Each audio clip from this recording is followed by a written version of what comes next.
Today's deck review is Nalia. So she's my Orzhov deck. The first Orzhov deck I ever built was Teysa, Orzhov Scion. She was fun. It was tokens. It was Teysa tokens. But after a while, it didn't really get there because it didn't really have a way to win. It had a lot of ways of killing creatures. Teysa Orzhov, she costs the same as Nalia. 1 black-white. Teysa Orzhov, I think, is a 2/3, I forget.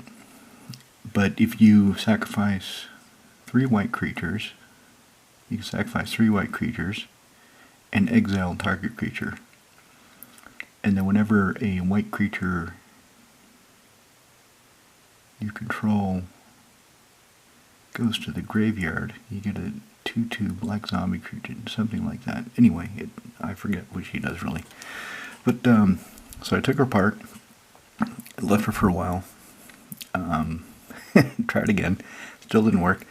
And then, I forget who it was, somebody recommended Nalia. And I thought, okay, she's interesting. So 1 black-white, 33 human rogue. I can look at the top card of the library whenever I feel like it. I may cast cleric, rogue, warrior, and wizard spells on top of my library. At the beginning of combat on my turn, if I have a full party, 1 of each. And remember, if you have a creature that is all creature types, a shapeshifter, that is a cleric, warrior, wizard, rogue, all in one, that still only counts for 1 party member. You actually have to have 4 separate creatures to have a full party. But if I do, beginning of combat, I put a +1/+1 counter on every creature I control, and those creatures gain death touch until end of turn. So, she's kind of a weenie deck. Let me sit her next to something so she'll see her. That's not really working. There. Now you can still, well, kind of. Nah, there we go. Perfect. So anyway, to be honest, she feels a lot like Edric because she's got, just stand up, Nalia, because she's got a lot of small creatures. Has a lot of low casting cost creatures, a lot of creatures that don't have very high power toughness, which means I really need this +1/+1 counter. But the deck has a lot of synergy, and that's what I love about it. The synergy, the way all the pieces fit together and protect each other and work together. It's fantastic, and it's a lot of fun. And the puzzle of how fast can I hit a full party? That's what's really fun with her. So anyway, let's go. Nykthos, Shrine of Decks. 2, choose a color. Add your mana pool and mana equal to your devotion to that color. This comes in pretty handy, given that it's a black and white deck. A lot of times, it makes 4 mana reliably. So I spend 2, I get 2, net 2.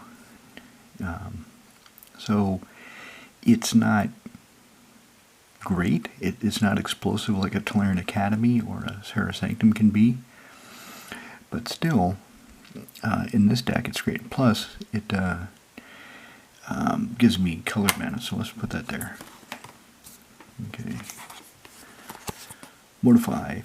If I need to instantly take out a creature artifact, I've got Mortify. 1 black-white. Destroy target creature enchantment. Okay, there's the first cleric. So, clerics are overrepresented. I've got a lot more clerics than any other creature type. What I tried to do when I built the deck is balance it. I tried to have an equal number of clerics, warriors, wizards, rogues. The problem is, black and white wizards are kind of hard to come by. There's not that many, and some of them aren't that great. So, I cheated a little bit with some shapeshifters. Warriors are almost as bad if you want warriors that fit the deck that do something. But clerics, oh my god, there's a shitload of clerics. So 8.5 tails, white, for a 2/2 foxy cleric. 1 and a white, target permanent you control gains protection from white until end of turn. 1, target spell or permanent becomes white until end of turn. Wow. Lazil, Vlakith's champion. So if you put one or more counters on a creature, planeswalker, control, or on yourself, instead you put that many plus one of each kind of those counters. So there we go. We've got a full party. Nalia goes to combat. Everybody gets 2 plus encounters and death touch until end of turn. And I can choose a background, but she's not the commander, so no background for her. Squad commander. 3 to white for 3/3 core warrior. When he comes to play, create a 1/1 white core warrior token, creature token for everybody in your party. So everybody in your party gets an attendant, basically. Beginning combat of your turn, if you have full party, creatures control get +1/+0 and gain indestructible until end of turn. So if he's part of the full party, I've got Nalia. They all get a +1/+ encounter. Then they get +1/+0. Death touch and indestructible. Death touch and indestructible is kind of nice together, don't you think? Fetid East, yeah, Filterland. Vault of the Archangel. If I've got the mana kicking around, I can give everybody Death Touch and Lifelink. Auric Champion. This is a new addition. If you saw the video I put up, finally got one talking about. I finally got a foil Dak Faden from Conspiracy. I took Nalia used to have Exquisite Blood. I took it out so Kervik could have it because he needs it more, and I gave Nalia another cleric because he didn't have enough. Alright, champion, white for a 1/1 human cleric, protection from black and red. Whenever another creature comes to play, gain 1 life. Yeah, it says you may, but that's only because if you forget, you don't back it up. You just, oh, sorry, you lucked out. You should have remembered. Swamp. Plains. For Nalia, I just thought these were pretty. I like these. So this is what she has. She has Lorwyn, Plains and Swamps. Let's keep going. Ghost Quarter. Yeah, I don't need it. I don't like destroying people's lands in Commander, but if I need to, I can. You know, if there's a Cabal Coffers out there, and it's going to do some dirty things, and it's not under my control, I might need to get rid of it. Banewhip Punisher. Black Warrior. 2/2. For 2 and 0 black. When she comes into play, I may put a -1 counter target creature. This is great, so that way, if she comes into play and then my opponents don't have anything, I don't have to put a counter on her or one of my guys. 1 black, sacrifice her, and it doesn't tap her. So if I have 4 black, if I have 4 mana, 2 of it's black, I can play her, put a -1 counter on a creature, then I can spend 1 black, sacrifice her, and destroy the creature with a -1 counter that I just put. Shake down heavy. The deck is full of funny cards. The deck is full of low casting cost funny cards. This guy is a funny card. 2 and a black for a 6/4 with Menace. That's pretty beefy for 3. But if you attack, instead of him attacking, an opponent can choose that he untaps and you draw a card instead. Fair enough. Card draw is good. Zulaport Cutthroat. Eldrazi? Ha! Try walking through Zulaport at night with your pockets full. Now that's dangerous. 1 and black. Whenever he or another creature I control dies, each opponent loses 1 life and I gain 1 life. So, it'd be nice if he said whenever any other creature dies, but he only looks at my creatures. He only cares about my dudes. Harper Recruiter. 2 and a white for a 3/1 flying human warrior. Another one of the warriors in the deck. Whenever she attacks, look at top 4 cards from my library. You may reveal a cleric, a rogue, a warrior, and or a wizard from among them and put those cards in your hand. Put the rest of the bottom in a random order. So, excuse me. If I attack, and God is smiling on me, and the top of my deck is a cleric, a warrior, a rogue, and I get 4, I draw 4, I get all those cards. That's pretty cool.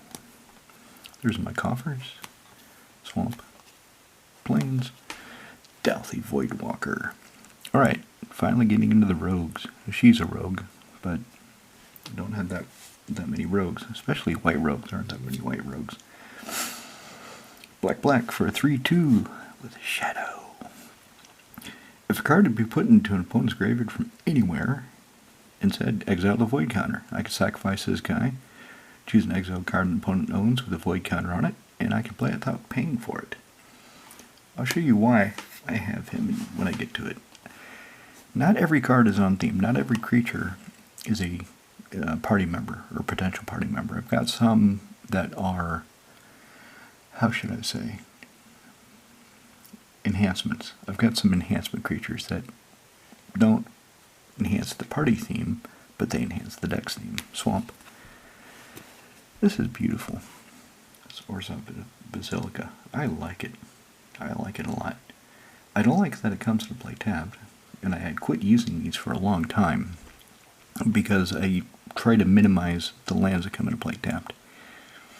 But I went back to it. 2-color decks, it's not so bad. If you only have a couple lands that come into play tapped in a 2-color deck, and something like this is one of them. Plus this works with the Weathered Wayfarer. So, this doesn't put me behind on mana production, even though it does come into play tapped. When I play it and I bounce a land back, making net 0, so if I have 5 lands, I play this one, bounce it back, I still have 5 lands. If somebody else has 6 lands, then I can still activate Weathered Wayfarer. So, there we go. Okay, this is a cheating card. This is me being a little cheaty face. 3 and a black for a 2/2 Grave Shifter. It's Gravedigger. It's a shape-shifting Gravedigger. That's all it is. It's the same damn card. It costs the same. It does the same thing. It just has Changeling. But when it comes to play, return target creature card from your graveyard hand. You may, if you want to, if you need to. Other than that, he cheats because he can be any member of the party that I'm missing. Seal of Cleansing. 1 and a wait. Sacrifice Seal of Cleansing. Destroy target artifact or enchantment.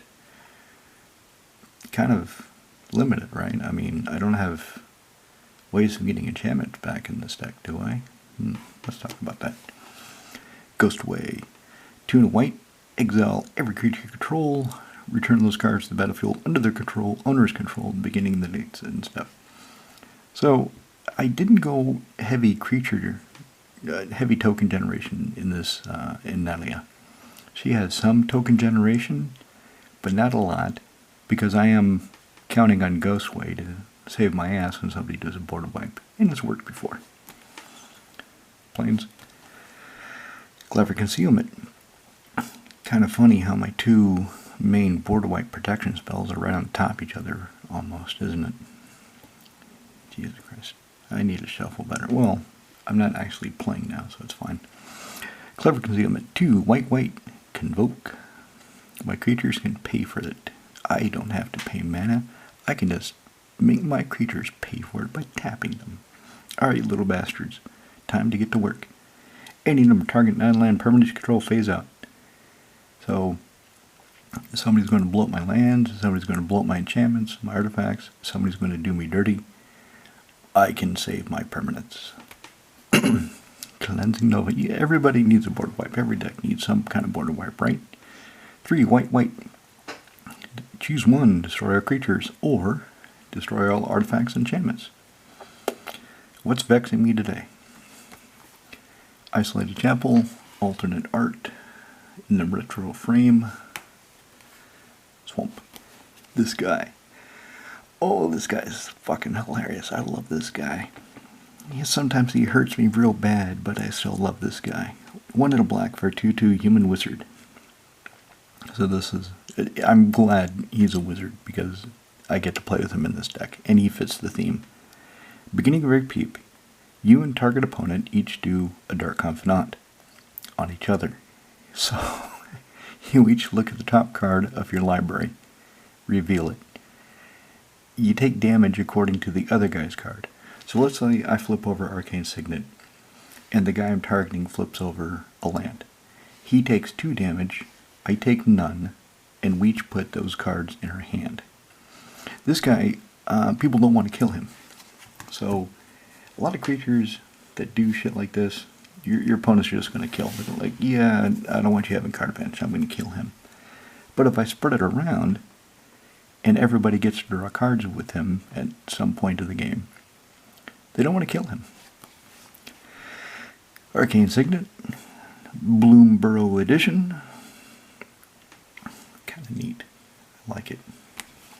Swamp. Sensi's Divine Top. Okay, so I can look at the top card of my library anytime. I can cast dudes from the top of my library. So I kind of want a way of making sure I've got a dude up there as much as possible. Looking at the top 3 doesn't always get you a dude, but it can get you closer. And if somebody's going to blow this up, of course, you draw a card and then put this on top of your library. It's almost indestructible, effectively. Volras, Stronghold. Let's talk about that. Zentarum Bandit. So, I had some different choices for the rogue, for another black rogue. I went ahead and took this guy because he comes into play early. He can. He's a 2/1, which isn't great. But when he attacks, I can pay 1 life, get a treasure token. Excuse me. He's not going to survive many combats. So, you gotta keep that in mind. So if he's got Death Touch, at least I trade 1 for 1. And I get a treasure token if I pay 1 life. Mirror Entity, Mirror Cheating. I didn't want to put any changelings in this deck. I only wanted creatures that were clerics, warriors, wizards, or rogues, natively. But like I said, there aren't that many. I had to cheat. And this guy, he's pretty effective. Even at, barring the cheating. 2 and a white for a 1/1 shapeshifter. And then X, until in turn creatures you control have base power, toughness, X, and gain all creature types. All creature types. Sounds like I can build a party pretty fast. So if he's in play, and I've got 4 creatures, I can just do that, spend mana, and they all get whatever base power, toughness I can afford to spend, but then I have a full party if I have 4 creatures. Because no matter what, if I've got 3 clerics and him, all of a sudden there are creature types. So I've got my warrior, wizard, rogue, and cleric right there. Frontline medic. 2 and a white for a 3/3 human cleric with battalion. Whenever he and at least 2 other creatures attack, creatures you control are indestructible until in turn. They cannot be destructed. And I can sacrifice his ass, counter a spell with X's mana cost, unless the controller pays 3. This guy, a lot of people, they'll forget about that. You tell them, you announce it, they read the card, and then a couple turns later, they'll go to cast some big X spell, and they've only got 2 mana left, and you're like, no, I'll sacrifice the frontline medic, and you're not getting that big X spell. Starlit Sanctum. This is a holdover from when the deck used to be Taste of Tokens. Taste of Tokens Clerics. That was the theme. So it was a cleric deck with a lot of token generation. And I had this in there because I owned a foil copy and I think it's very pretty. I like looking at it. So I can add colorless mana pool or white, sack a cleric, gain life equal to his toughness. Black, sack a cleric, target player loses life equal to his power. Coffin Queen. She is a wizard. She is now a zombie wizard. She has been errated, so she's a zombie now. 2 and a black for a 1/1 zombie wizard. And if I don't want to, I don't have to untap her. Now, what's funny about that is if she attacks, if she taps for whatever reason, you don't have to untap her during her untap phase. If there's some weird corner case interaction going on that you don't want to deal with.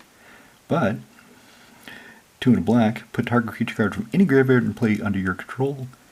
Exile the creature if she becomes untapped, or if you lose control of her. So, take somebody's creature, and if you just untap her during her untap step, that creature is exiled. They're not getting it back. Godless Shrine, Shiny Foil, Swamp, Micaeus. I forget who it was. I don't have my computer on, so I can't look it up. But one of you lads recommended Micaeus Lunarch to me, and you were right. Oh my God, were you right? This guy is fantastic. Holy shit, in this deck. I've had him in play, and I thought, wow. So 1X, he comes in play with X plus and plus counters. I can tap him and give him a counter. I can tap him and remove a counter from him to give everybody else a counter. So if he's part of the party, if I have a full party, all the creatures get a plus and plus a counter. So he gets bigger, he gets another counter, and then I can take one off and give everybody else another counter. So he is cool. Stick together. It's always good to stick together, isn't it? 3 white white. Everybody chooses a party from among the creatures they control and sacrifices the rest. So if I've got the mirror entity, I can make everybody party pay 1. Everybody comes 1/1. Choose whatever 4 creatures I want, and then cast stick together.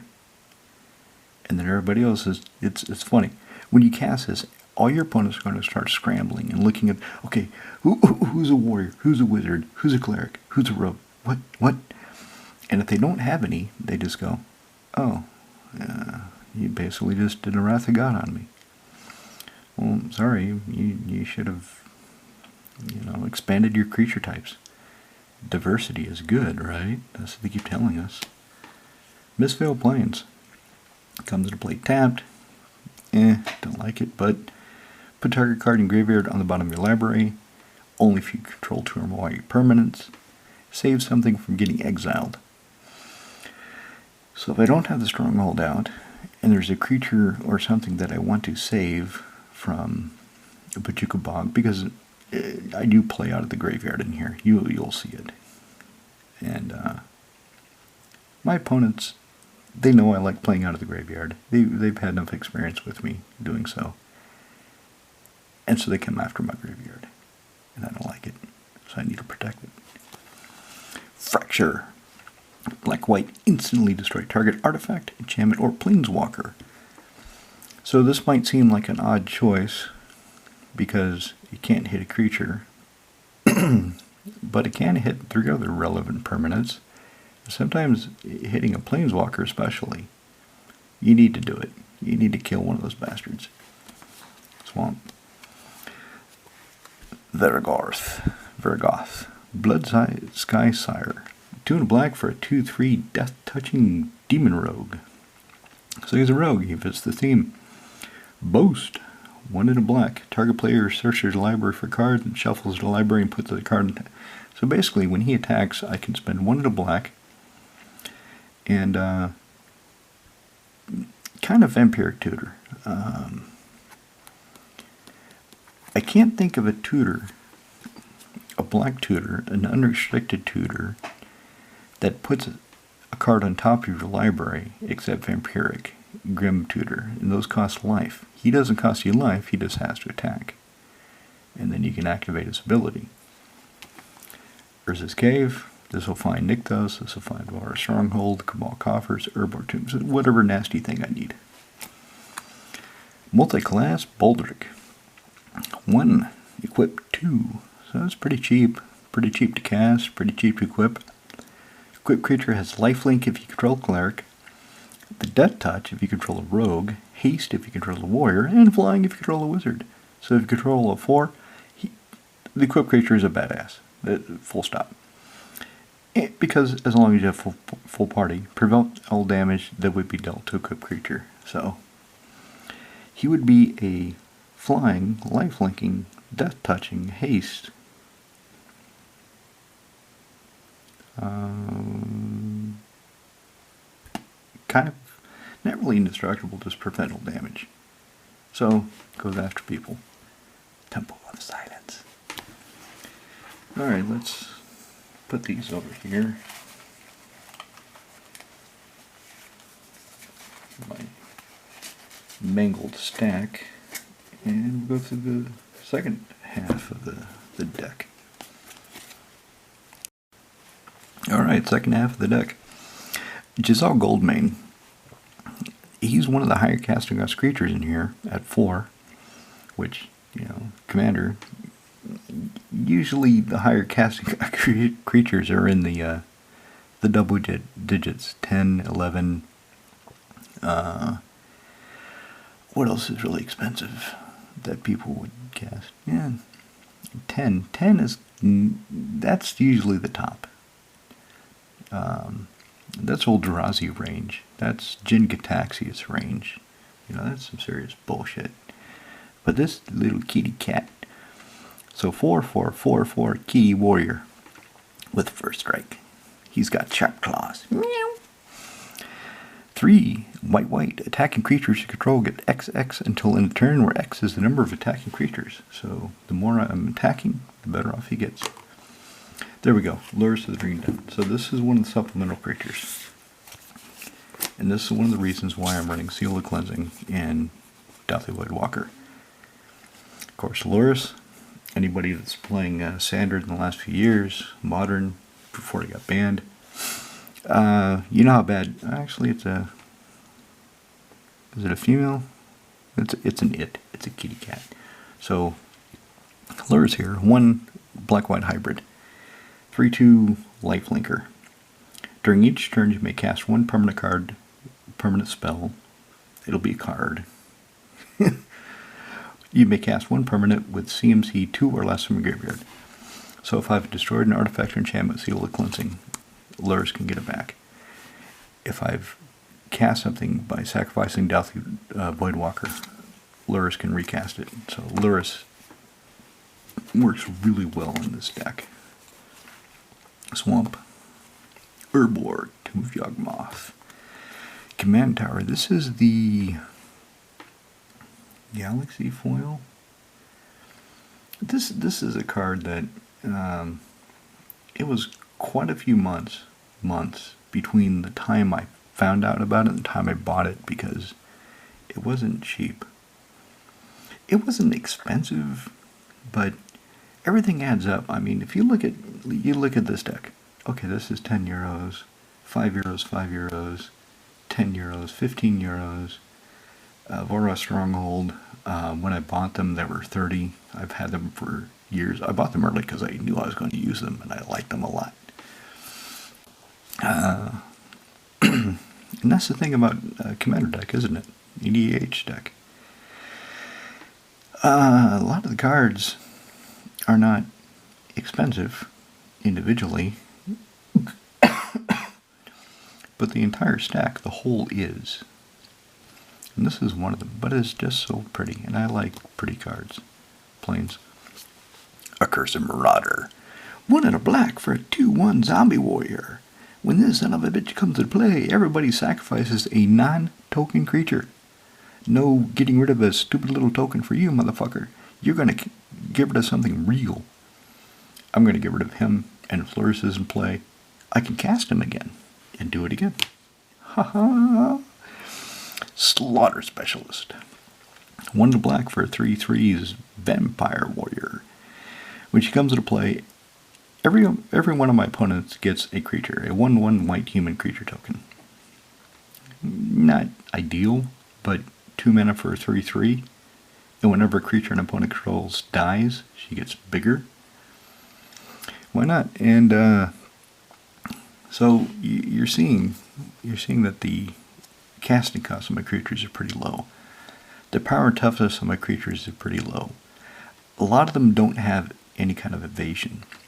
So they all need to work together. They all need to be part of a party. Or as Signet. Mother Runes. She is a cleric. She can give a creature I control protection from the color of my choice until the end of the turn. Maybe I should put some way of untapping her in here. Nighthawk Scavenger. I got this guy about the same time the set came out, and I didn't really do anything with him. And then when I needed another rogue, I was going through my art binder, and he's there, and I thought, yeah, yeah, he's going in the party. 1 black for a 1-star 3. So he's kind of like Tarmogoyf. He's got Flying Death Touch Lifelink, and his power is equal to 1 plus number of card types among cards in my opponent's graveyards. And they didn't bother listing them. On the original Tarmogoyf, they listed the card types, and they listed Planeswalker, and there were no Planeswalkers printed at the time. And people were like, Planeswalker? What the fuck is that? When are we going to see a Planeswalker? And then in Lorwyn, we saw Planeswalkers, and it was like, wow! Now everybody's like, yeah, another fucking Planeswalker. Who cares? But also there's battles. So now we have 9 card types. Although they don't really use tribal anymore. That's not a supported card type. They drop that pretty quickly. But he's going to be a 5/3 pretty quickly, because a land, sorcery, instant, creature, artifact, enchantment. So 6, really. He'll be 6 pretty quickly, because those kind of cards, those permanents, they get killed pretty quickly. Lands, not so much, unless you're playing in a environment where people do land destruction. But fetch lands. Somebody's going to fetch, and he'll get bigger because of it. Lightning Greaves. 2, equip 0, equip creatures. Haste and Shroud. Angelic Renewal. This is another card that works with Lurrus. In fact, a lot of the cards are here because Lurrus is here. So 1 and a white, enchantment, it just sits there. Just sits there, chilling out. If any creatures are put in your graveyard to play, you may bury, sacrifice Angelic Renewal, and put that creature back into play. And then if you have Lurrus, you can cast it so it's ready to go again. Talisman of Hierarchy. Almost always today. 2, equip 2. When a equipped creature deals combat damage to anybody or anything, put 2 charge counters on the Jitte, not the creature, Jitte. Remove a charge counter from Jitte. Choose 1. Equipped creature gets +2/+2 until end of turn, or target creature gets -1/-1 until end of turn, or you gain 2 life. They do all kinds of shit. The Betrayers of Kamigawa. So, used to be wizards, they made theme decks, and they sold them. And one of the theme decks from Betrayers had Umezawa Jitte. And when people found out how good Jitte was, that deck got pretty expensive. People were either charging a significant markup for it, or they're just ripping out the Jitte, selling the Jitte, and then whatever they got for the rest of the cards was free money. Swamp. Seasoned Dungeoneer. Okay, when he comes to play, I get the initiative. Whatever the fuck that is, I don't give a shit. 3 and a white for a 3/4 warrior. He's here because he's a fucking warrior, and whenever I attack, target attacking cleric, rogue, warrior, or wizard, gains protection from creatures till end of turn, and then it explores. Which is some more bullshit I don't care about, but it's on there, so I'll have to do it. I'll have to resolve it. I'm not even going to bother reading it now. Rumor Gatherer. A white wizard. 1 white for a 2/1 elf wizard. Whenever another creature enters the battlefield under your control, scry 1. This is the second time this ability has resolved this turn, draw a card instead. So, it's another advantage of having, being able to cast stuff from the top of my library, and having a lot of low casting cost creatures. Because the Rumor Gatherer, most turns, after turn 4 or 5 when I have the mana for it, when she's in play, I'll be able to scry and then draw a card. Selfless Spirit. Another card that works really well with Lures of the Dream Den, don't you think? In fact, there was a game where I had Soulful Spirit and Lurin, and my opponents just couldn't kill my creatures because I would sacrifice Soulful Spirit, all my creatures would become indestructible, and then on my turn I would cast Soulful Spirit back with Lurin. Or I would put it on top of my library full or Stronghold. So like I said, the deck has a lot of good interactions, a lot of... It's like a finely tuned machine. Everything just fits together in this deck. I love it. Blind Obedience. 1 and a white. Extort. Whenever you cast a spell, you may pay white or black. If you do, everybody loses 1 life except you, and you gain that much life. I like that you gain that much life, because a lot of these effects are now each opponent loses 1 life and you gain 1 life. This says, if everybody, all your opponents, if there's 3 of them and they lose collectively 3 life, then you gain 3 life. It's not everybody loses 1 and you only get 1 life. So, a bit nicer. Artifacts and creatures your opponents control come into play tapped. Plains. Bygone Bishop. I've not played this guy yet. 2 and a white for 2/3 flying cleric. A spirit cleric, a spiritual cleric, or a clerical spirit. However you want to look at it. Maybe he can do your taxes. He's a clerical spirit. So this guy flies. Whenever you cast a creature spell with CMC 3 or less, which is fucking most of them, investigate. You get a clue. Black market connections. This will hurt me real bad. 2 and a black. At the beginning of your pre-combat main, choose 1 or more. Sell contraband, buy information, hire a mercenary. Okay, so either create a treasure token and lose 1 life, or draw a card, lose 2 life, or create a 3/2 colorless shapeshifter creature token, change and lose 3 life. Or you can do all 3 and lose 6 life. Yeah, that's why I need the life link, the life gain.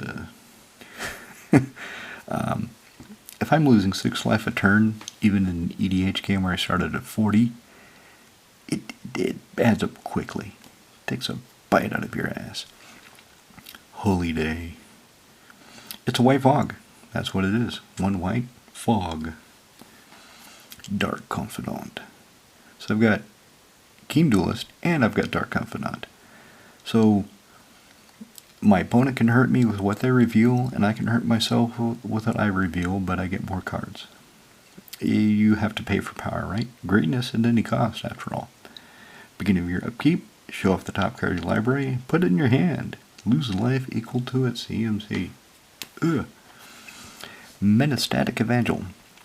1 and a white, whenever another non-token creature enters the battlefield under your control, proliferate.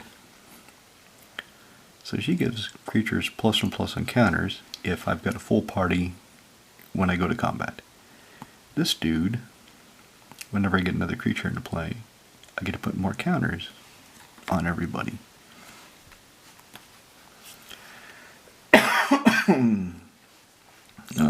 I must be getting sick. It's just COVID, though. I mean, that's one of the nice things about COVID. We don't have flu. We don't have colds. We don't have random sickness. It's all COVID. Everything's COVID now. It's been that way for a while. Envoy of the Ancestors. 2 and a white for a 2/3 human cleric with Outlast. Modified creatures you control have lifelink. Equipment, auras, and counters or modifications. So, like I said, everything just meshes together in this deck. So as long as I have the full party especially. So the full party. Go to combat. Everybody gets a +1/+1 encounter. And Death Touch. And Lifelink. So maybe I don't need the Vault of the Archangel. I just need him. Plains. Vindicate.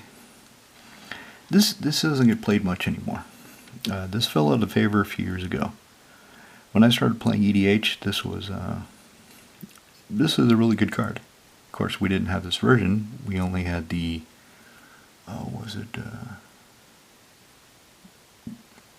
Tempest? I think it was Tempest.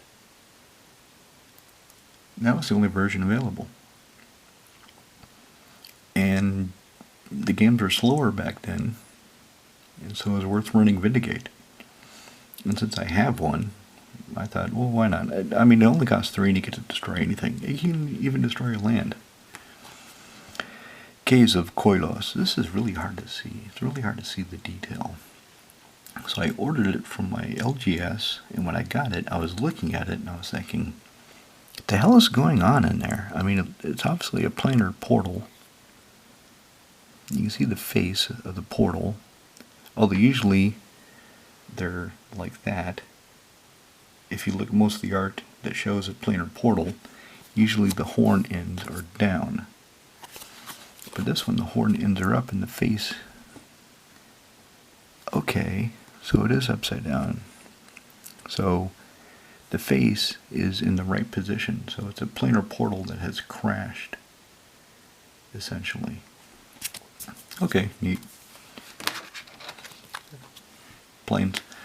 Got the Bloomborough Arcane Signet, so I put in the Bloomborough Soul Ring.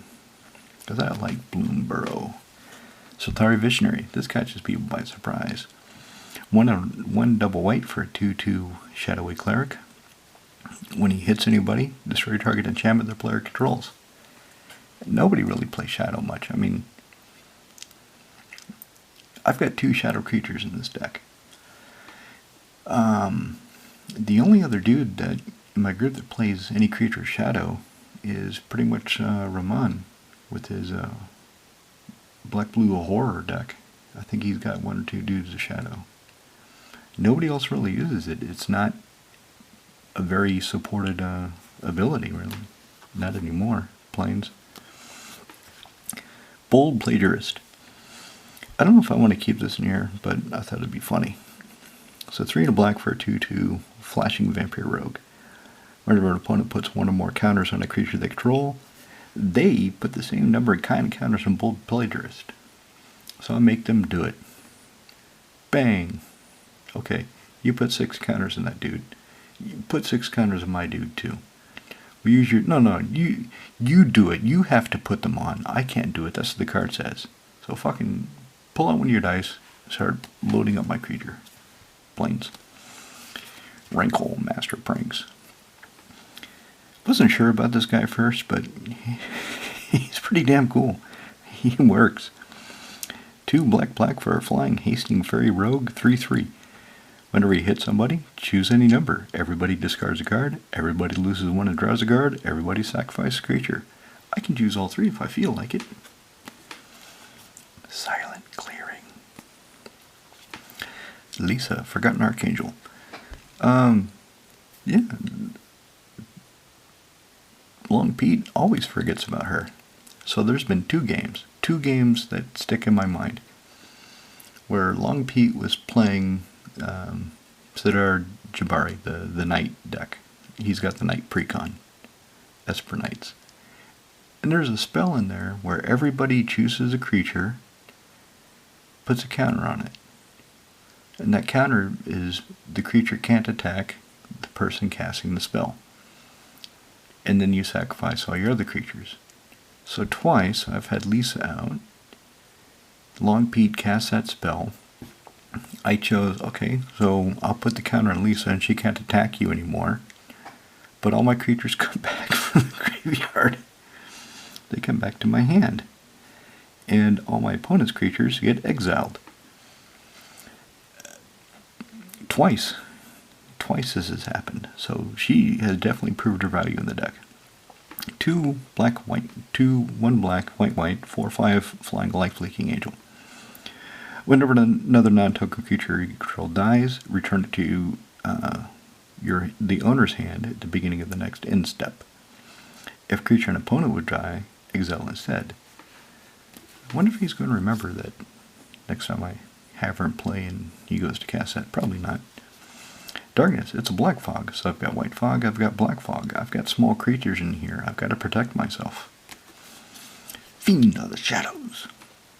3 black for 3/3 flying vampire wizard, so another black wizard. Like I said, I tried to The original idea of the deck was that I would have an equal number of the 4 relevant creature types. What actually happened is I didn't find enough interesting wizards in black-white. I didn't find that many interesting warriors in black, I think. Because, yes, there are a lot of black warriors, but some of them, they don't work well with the deck. They don't mesh. They don't do something that I find interesting. She is right on the verge of being something I don't find interesting. She doesn't really work with the deck. Whenever she deals combat damage to a player, they exile a card from their hand, and I may play the card for as long as it remains exiled.